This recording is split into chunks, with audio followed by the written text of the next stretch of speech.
मेरा नाम असगर आलम है, कलमी नाम असगर राज फातमी। मैं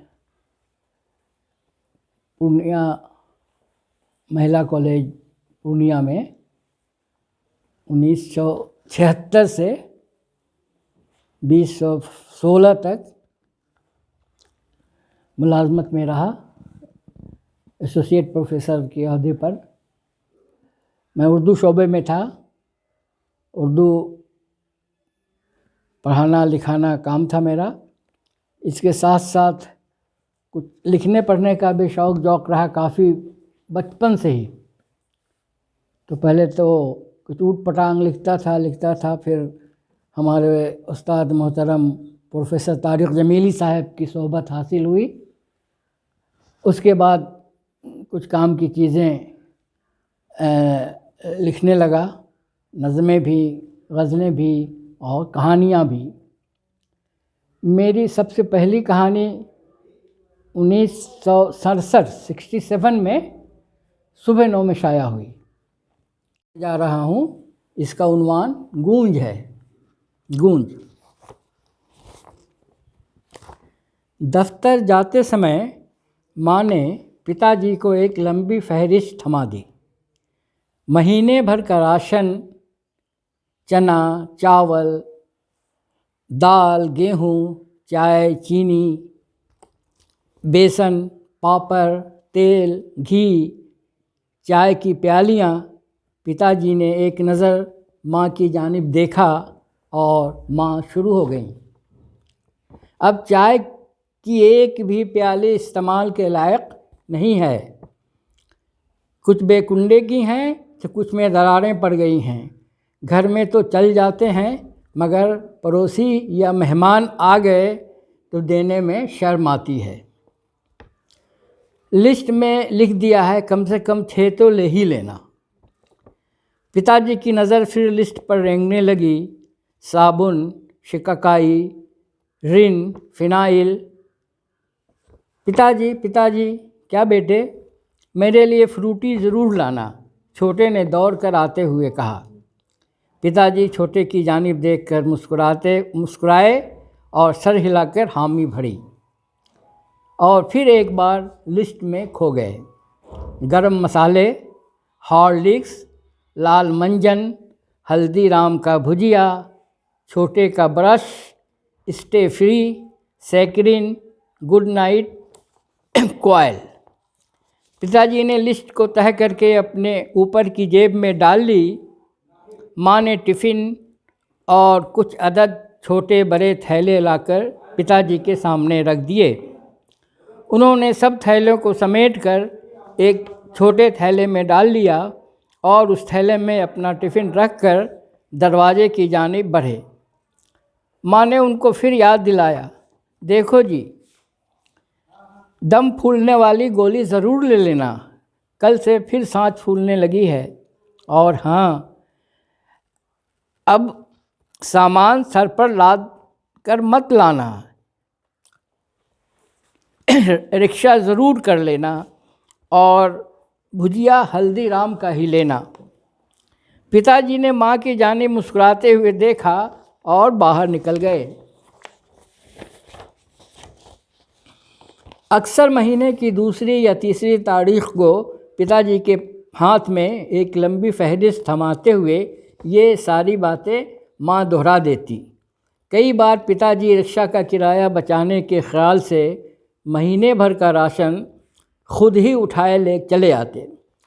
फिर रात भर कमर दर्द, बदन दर्द की शिकायत करते।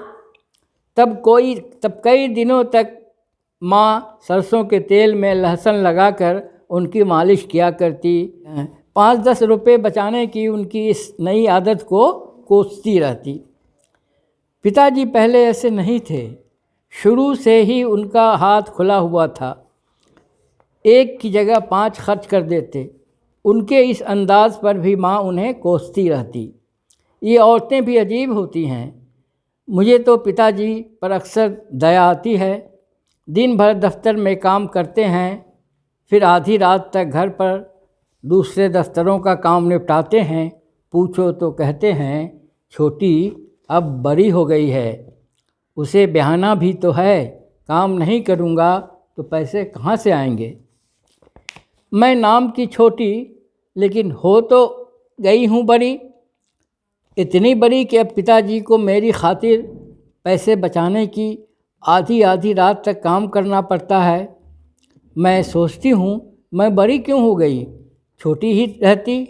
पिताजी रात भर चैन की नींद तो सोते, उनके हाथ पहले की तरह खुले रहते। पहले अक्सर दफ्तर से लौटते तो कभी मिठाई, कभी कोई फल और कभी माँ की मनपसंद हल्दीराम बादाम पिस्ते वाली क्वालिटी आइसक्रीम फ्रूट साथ लाते। उनके दफ्तर से घर लौटते ही घर के माहौल में खुशगवार तब्दीली आ जाती। मगर जैसे जैसे मैं बड़ी हो रही हूँ, घर में एक ठहराव एक सा आ गया है। पिताजी के चेहरे की बशाशत, माँ का हंसोरपन और बात बात में कक़ह लगाने की आदत, सब में कुछ न कुछ कमी आ गई है। कोई तब्दीली नहीं आई है तो बस छोटे में। वो चुप सा वैसा ही है, लेकिन कुछ बड़ा तो वो भी हुआ है। लेकिन उसके बड़े होने की चिंता किसी को नहीं है। आखिर लड़कियों के भरे होने की चिंता सबको क्यों होने लगती है? ये सवाल छोटी के जहन में हमेशा परेशान करता रहता। और भी कई सवालात उसके जहन में हिचकोले खाते रहते हैं, मगर जवाब किसी का नहीं मिलता। 10वीं करके छोटी का स्कूल छूटा तो वो घर बैठी, इन्हीं सब बातों को सोचती रहती। फिर बहुत सारे काम क्यों का एक बड़ा सा हैवड़ा उसके वजूद को अपने शिकंजे में कस लेता। तब सवालात हावी हो जाते और इसका वजूद गुम हो जाता। माँ उसे समझाती, बेटा आगे पढ़ोगी तो अच्छा भी होगा और बुरा भी। अपने समाज में ज़्यादा पढ़े लिखे लोग हैं ही कितने, और जो हैं उनके उस हिसाब से कीमत भी है। अपने पिताजी की आमदनी तुम जानती हो, इसमें घर बार और इसमें सब कुछ। तुम चिंता मत करो, वो हम सब के भले के ही सोचते हैं। मैं तो 7वीं ही पास हूँ, तुम्हें तो 10वीं भी नसीब हुई, ये कम बड़ी बात नहीं है। बेटी हम दिल्ली वाले तो नहीं हैं, बस लड़कियाँ पढ़ती चली जाएं और किसी बात की कोई चिंता ही नहीं। आखिर शादी ब्याह घर बार भी तो कोई चीज़ होती है। ये सब समय ही पर हो तो सबके लिए अच्छा होता है, इज़्ज़त आबरू भी बचती है।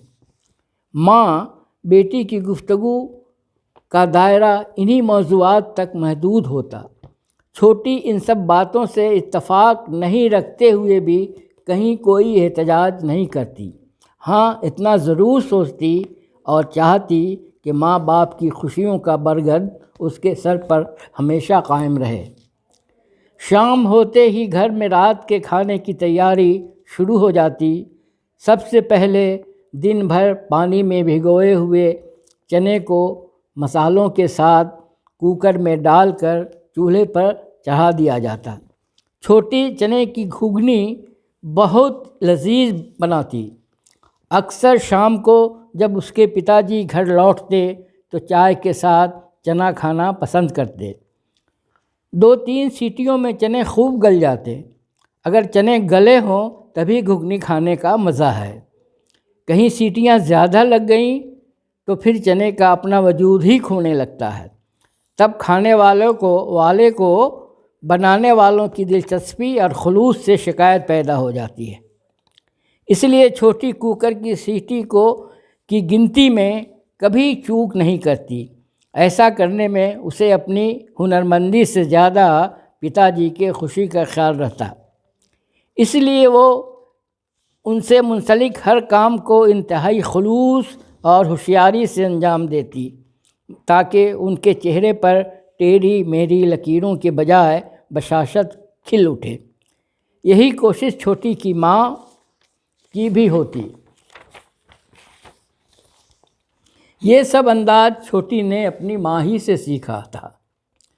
कुकर की पहली सीटी सुनते ही छोटी होशियार हो गई और दूसरी सीटी बजने के इंतज़ार में थी कि दरवाज़े के बाहर ज़ोरदार आवाज़ में अनगिनत सीटियों की आवाज़ गूंजने लगी। ने पूरे घर को हिला दिया। उसकी माँ, छोटे और वो सभी दरवाज़े की जानिब एक साथ लपके। दरवाज़ा खोलते ही पुलिस की टोली घर में बेरोक टोक दाखिल होती चली गई। अंदर पुलिस और बाहर लोगों की एक बड़ी भीड़। मोहल्ला के लोगों के दरियाफ्त करने पर पुलिस के एक अफसर ने बताया कि आतिशगीर मादा से भरे कई थैलों के साथ चांदनी चौक के थाना को उड़ाने के इरादे से आए आतंकवादी पुलिस के साथ तसादुम में मारा गया। उसकी जेब में जो शनाख्ती कार्ड बरामद हुआ उसमें इसी घर का पता दर्ज है। लाश पुलिस की तहवील में है। छोटी, उसकी माँ और छोटे की समझ में कुछ भी नहीं आया था और वो हैरत ज़दा और खौफ से सिपाहियों का मुंह तक रहे थे और किचन में लगातार सीटी की गूंज रही थी।